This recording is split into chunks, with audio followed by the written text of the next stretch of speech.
Hello mga kamamshi, nagbabalik si Mami Irie. Kumusta? I-update ko kayo doon sa magnanakaw. Doon sa tao na gustong magnakaw dito sa amin. Gusto kaming pasukin. Thank you Lord kasi nahuli siya. Kaninang bago magtanghali. O tanghali na ata yun mga kamamshi.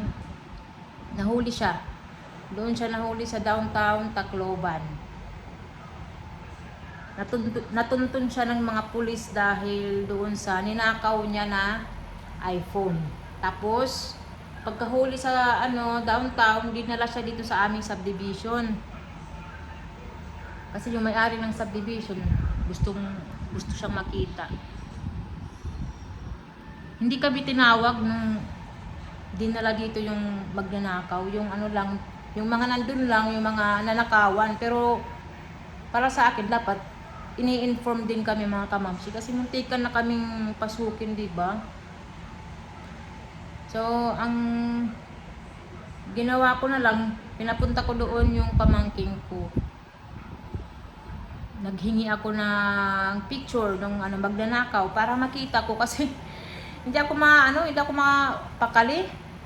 So ipapakita ko dito yung picture mga kamamsi. Ito siya Ayan di ba? May may tattoo dito. Tapos yung katawan medyo malaki din. Akala ko sa CCTV kasi nung nandyan siya sa likod, nung nailawan, parang lang siya, parang maliit na tao, manipis yung katawan. Pero dito sa picture, parang hindi. Parang sabi nga nung bayaw ko, parang kasing lang sila, laki.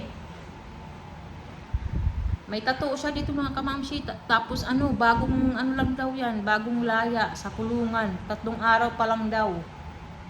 Kaya nakakatakot yung tao na yan. Parang parang papatay At saka sabi raw, nakadroga daw yan mga kamamshi. Kaya habang nagnanakaw siya, panay daw sa kain, gutom na gutom, nakagamit daw. Kaya thank you Lord talaga na hindi siya dito, nakapasok sa amin. Yung mga pinasukan niya mga kamamsi, hindi naman siya yun? Wala siyang ginawang masama. Kasi mga tulog Siguro, gagawa lang siya ng masama pag maabutan siya. Doon siya siguro papatay or mananakit, di ba?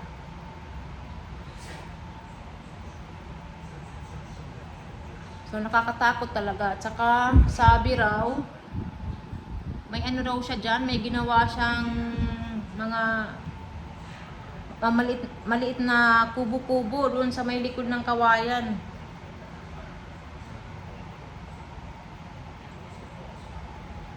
Actually, ang dami ko pa sanang tanong.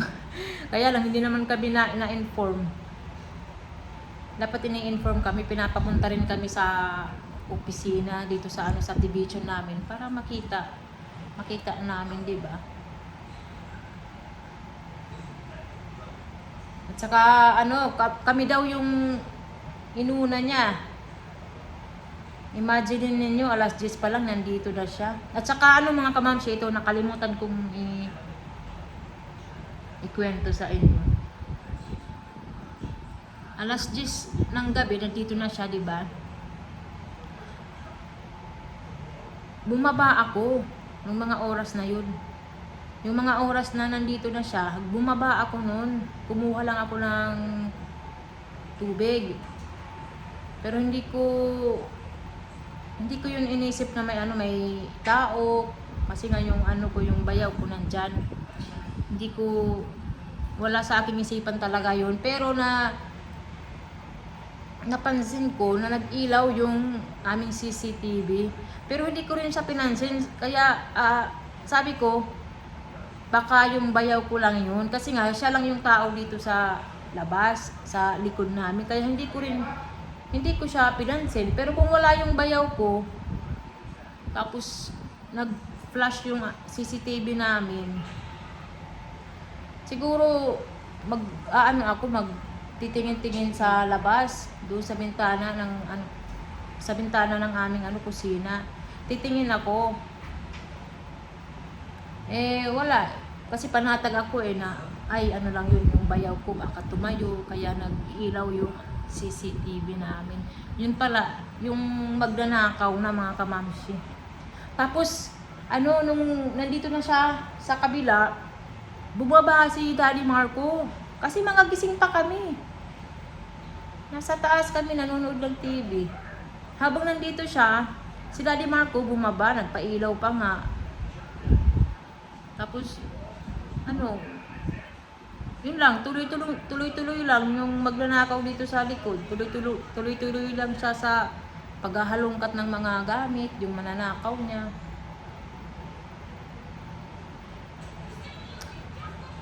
Grabe. Na talaga kami na na shock kami mga kamamsi.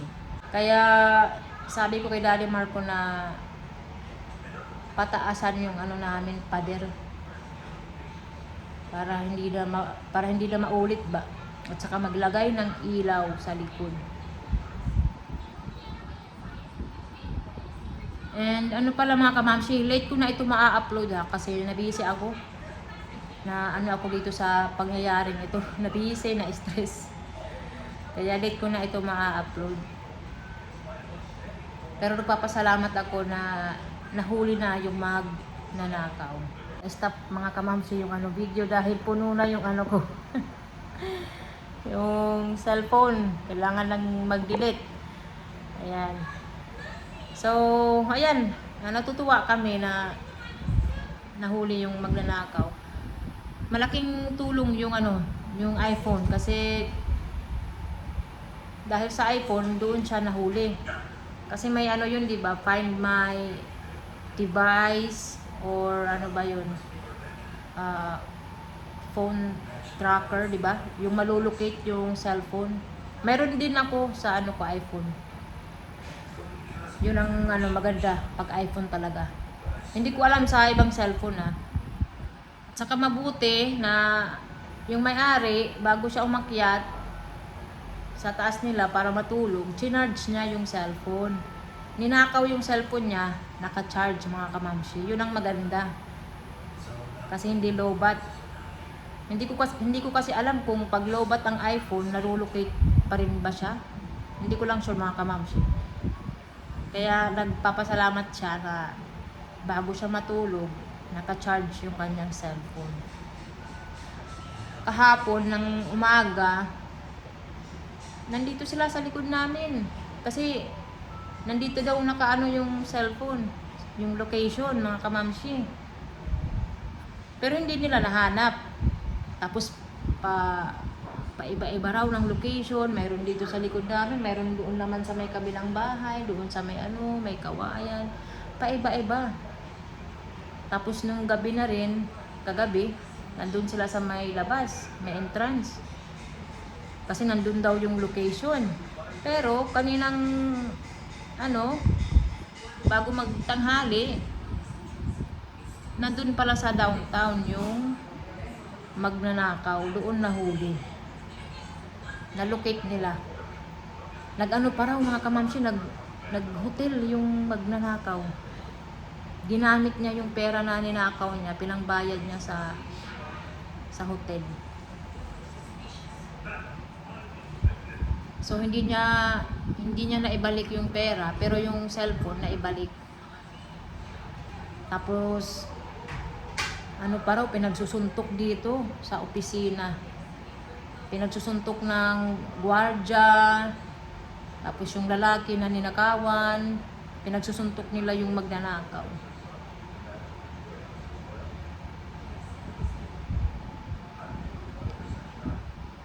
Hindi ko alam kung yung plano ngayon ng namin, subdivision. Pero ang sabi sa akin ni Daddy Marco kanina na pinapag-provide na lang daw kami ng mga CCTV, ng ilaw. Sabi ko kay Daddy Marco, paano yung binabayad natin na buwan-buwan? Dapat ayusin nila yung mga ilaw nila dito sa subdivision kasi may ilaw mga kamamsi pero hindi maliwanag. Magbili na lang daw kami ng ng mga CCTV. Meron naman kaming CCTV. Pero ang CCTV hindi naman yan makaka-prevent ng mga tao na gustong magnakaw. Lang yan, ebidensya sa huli. Pero yung namin CCTV, parang nakatulong din siya kasi kung hindi siya nag-ilaw, yun, pupunta dito sa namin, sliding door. Nakatulong din siya kahit papaano. So yun lang mga kamamsi yung update.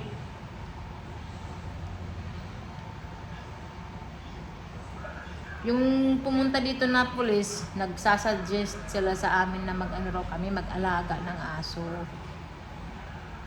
Alam niyo mga kamamsi, gustuhin man namin, kaya lang ayaw ni Daddy Marco. Tsaka ayoko rin kasi dagdag sa akin, trabaho, tsaka mabaho.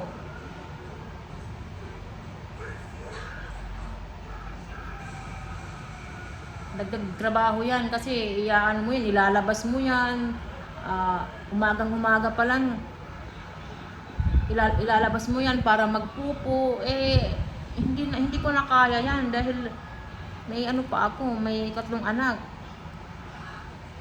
Magluluto pa ako, nagigising ako lang umaga, nagluluto ako lang nila, breakfast, ulam. Kaya malabo na magkaroon kami ng aso. Kaya ang gagawin na lang namin, pader, pataasan yung pader. Kung may budget, titingnan namin yung grills sa taas. Actually mga kamamsi, ayoko talaga na may grills. Lahat ng namin, bintana, dahil in case na may sunog, hindi kami matatrap dito sa bahay. Yun ang purpose din, bakit hindi namin pinalagyan lahat ng grills. Kaya ngayon, mag-iisip kami ni Daddy Marco kung ano yung maganda. Kung pagpalagay kami ng grills or palagdagan namin ng lock yung mga sliding window. Or kung may grills man, dapat yung pwedeng makalabas. So yun ang iniisip ko mga kamamsi. Kasi pag may grills lahat, pangit yung bahay, tapos para kang kulong. Tsaka ayun nga, pag may sunog, matatrap ka talaga, walang lalabasan.